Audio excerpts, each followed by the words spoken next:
Bonjour, j'espère que vous allez bien. Aujourd'hui, on se retrouve dans une nouvelle vidéo dans laquelle on va vous parler du Congo-Brazzaville.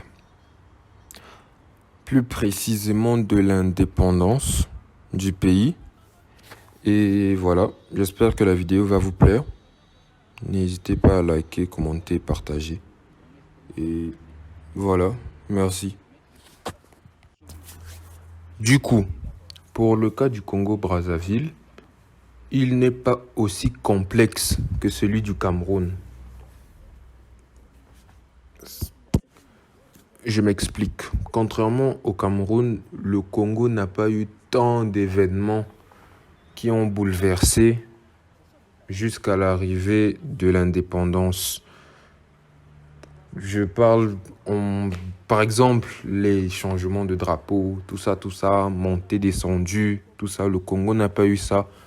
Et tout cela va simplifier, genre, si je peux dire, va réduire un peu l'histoire. L'histoire va vous paraître courte, mais voilà, pourtant, c'est pas le cas. Du coup, voilà, c'est tout. Pour parler de l'indépendance du Congo-Brazzaville, il faut remonter jusqu'en 1875, avec l'arrivée de l'explorateur Pierre Savorgnan de Brazza, qui atteint le fleuve Congo en 1879, pardon.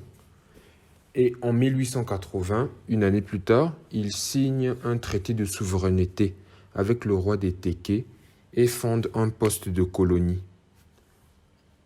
qui deviendra plus tard Brazzaville, la ville que nous connaissons aujourd'hui, en 1911. 5 années plus tard, en 1885, le Congo devient l'un des 4 États de l'Afrique équatoriale française. Et Brazzaville est la capitale est désignée comme capitale de l'AEF. La colonie du Congo français est créée en 1891 et l'actuel territoire du Gabon en fait partie jusqu'en 1904. Voilà.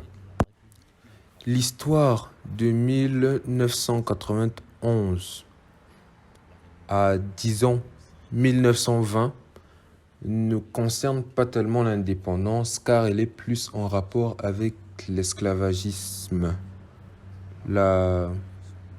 Bref, la période de l'esclavage, la traite négrière et tout ça. Donc, on va pas trop s'attarder sur ça. Du coup, on va sauter les dates et on va directement atterrir en 1920. Dès 1921, les conditions très dures d'exploitation de la colonie, dues à la construction du chemin de fer Congo-Océan, expliquent pourquoi le nationalisme se voit très vite développé au Congo en cette période. Et c'est là que tout commence. En 1926, André Machua, une personnalité politique de l'époque, fonde une amicale chargée de venir en aide aux anciens combattants des régiments de tirailleurs africains. Du coup, ceux qui ont participé aux côtés de l'armée française pendant la Première Guerre mondiale. Cette amicale-là devient vite un mouvement de protestation parce que l'administration coloniale n'est pas tellement d'accord. Du coup, ils prennent peur, voilà, et ils font incarcérer le pauvre Machua, qui meurt malheureusement en prison en 1942. Du coup, bon, on ne sait pas comment il est mort, hein. Du coup, ils ne vont jamais nous dire. Et puis le mouvement se transforme en une église qui recrute seulement l'ethnie d'origine. Du coup, il y avait un peu de tribalisme. Voilà. Ça blaguait pas à l'époque. Après la Seconde Guerre mondiale, le nationalisme congolais prend réellement de l'ampleur. Le 21 octobre 1945, genre en 1945 quoi, les Congolais élisent le premier député congolais, Jean-Félix Tikaya, à l'Assemblée constituante de Paris. Celui-ci fonde en 1946 le Parti progressiste congolais, section congolaise du Rassemblement démocratique africain. Aïe aïe aïe, ça blague pas. Il s'oppose à Jacques Opango, qui est une personnalité de cette époque-là, un homme politique lui aussi. Mais les deux, du coup Jacques Opango et Jean-Félix Tikaya, sont pris de vitesse par un certain Fulbert Youlou, fondateur de l'Union démocratique de défense des intérêts africains, qui remporte avec écart les élections municipales de 1956. En 1958, le référendum sur la communauté française. En gros, la communauté française, c'est l'association politique entre la France et son empire colonial. Genre la France et toutes ses colonies. Alors, ils ont souvent des réunions qui font, voilà. Et du coup, il y a eu un référendum. Et puis, il y a eu 99 des voix qui ont voté oui au moyen Congo. Alors, suite à ça, le Congo est devenu une république autonome avec Fulbert Yulu comme premier ministre.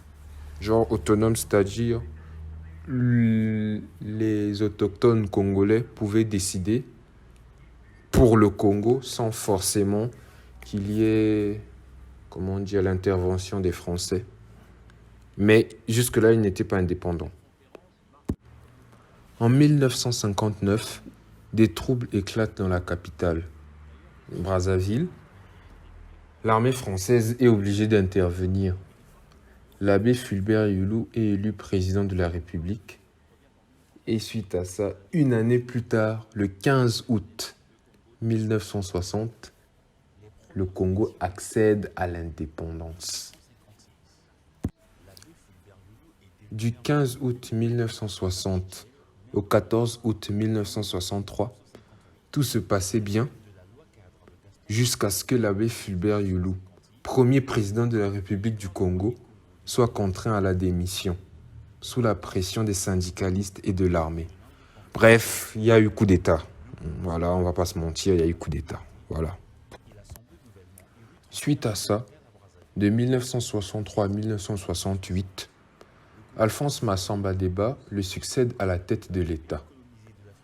Il se rapproche beaucoup de la Chine en matière de politique et, suite à ça, instaure un parti unique, genre un parti politique unique, au lieu du pluralisme politique qu'il n'aimait pas tellement. Du coup, voilà, il a décidé de changer tout ça.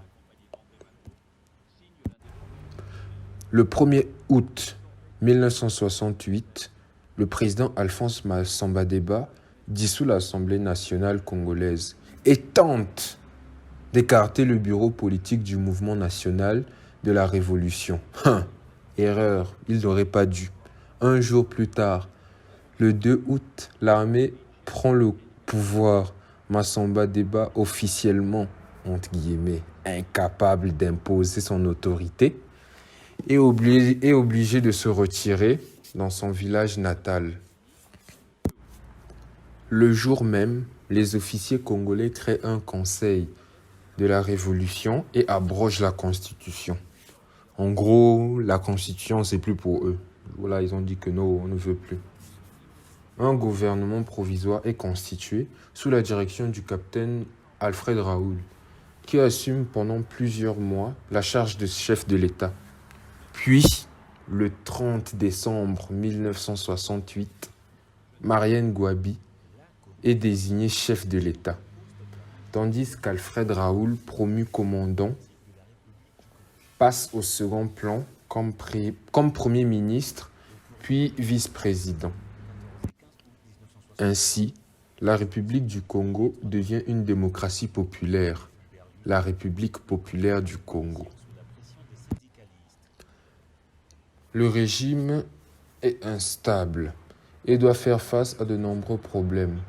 Au cours de cette période, le Congo reste dépendant de l'extérieur, en particulier ce qui concerne les produits alimentaires et manufacturés. Son économie repose sur les exportations de matières premières brutes, auxquelles s'ajoutent de modestes ressources pétrolières. Mais malheureusement, le 18 mars 1977, le président Marienne Gouabi est assassiné dans sa résidence. Dans les jours qui suivent, ses amis, le cardinal Émile Biayenda, archevêque de Brazzaville, le 22 mars, et l'ancien président de la République, Alphonse Massamba Deba, sont également assassinés. Le 5 avril 1977, le colonel Joachim Yombi Opango devient président de la République, et ce, jusqu'en février 1979.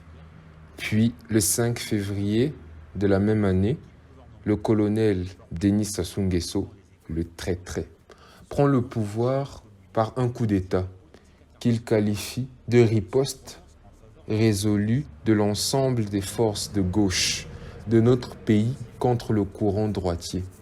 Il dérange, ça veut dire quoi? Il reste ainsi au pouvoir jusqu'en août 92. Mince, imaginez un peu, de 1979 à 1992. Aïe. Avec un parti unique et une centralisation du pouvoir. Il se pose comme étant le seul héritier légitime de Marianne Gouabi. Genre, c'est lui quoi. Le président, ça doit être lui et pas quelqu'un d'autre. Confronté à une opposition de plus en plus forte durant son mandat, Denis Sassou Nguesso organise une conférence nationale du 25 février au 10 juin 1991. En mars 1992, une nouvelle constitution est massivement adoptée par référendum. À l'élection présidentielle de la même année, Sassou Nguesso obtient seulement 16,96% des voix, en troisième position, derrière Pascal Lissouba, ancien Premier ministre d'Alphonse Massamba Deba, et Bernard Kolela. Le 31 août 1992, Denis Sassou Nguesso effectue la passation de pouvoir avec Pascal Lissouba et se retire.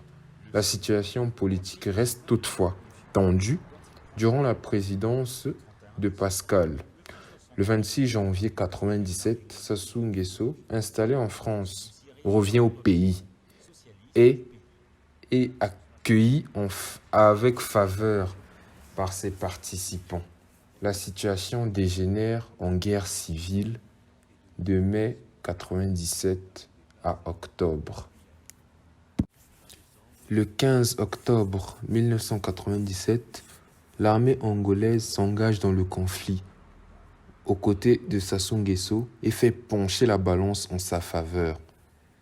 Les forces de Lissouba sont défaites. Pascal et ses proches quittent le pays. Les forces de Sassou Nguesso, appuyées par des soldats tchadiens et des mercenaires rwandais, contrôlent les principales villes du pays. Le nombre de morts de la guerre civile est estimé à environ 400 000. Des massacres sont perpétrés, en particulier dans la région du Poul. Le 25 octobre 1997, Denis Sassou Nguesso se proclame président de la République. Il établit 3 organes dirigeants: la présidence de la République, le gouvernement et le Conseil national de transition. En 2002 est adoptée une nouvelle constitution supprimant le poste de Premier ministre, renforçant les pouvoirs du président de la République.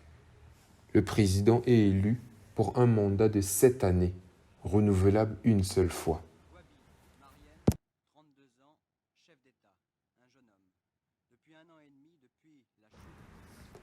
La même année a eu lieu l'élection du président de la République. Denis Sassou Nguesso est reconduit à ce poste. Le septennat du président de 2002 à 2009 est marqué par le retour de la paix civile. En 2009, il est encore réélu président du Congo. Le 25 octobre 2015, une nouvelle constitution est adoptée par référendum. Elle entre en vigueur le 6 novembre 2015 et en fin d'année 2019, Denis Sassou Nguesso est à nouveau désigné comme candidat de son parti politique à la présidentielle de 2021. Le 23 mars 2021, le jour de mon anniversaire, ça blague pas, devinez qui est encore réélu? Denis Sassou Nguesso.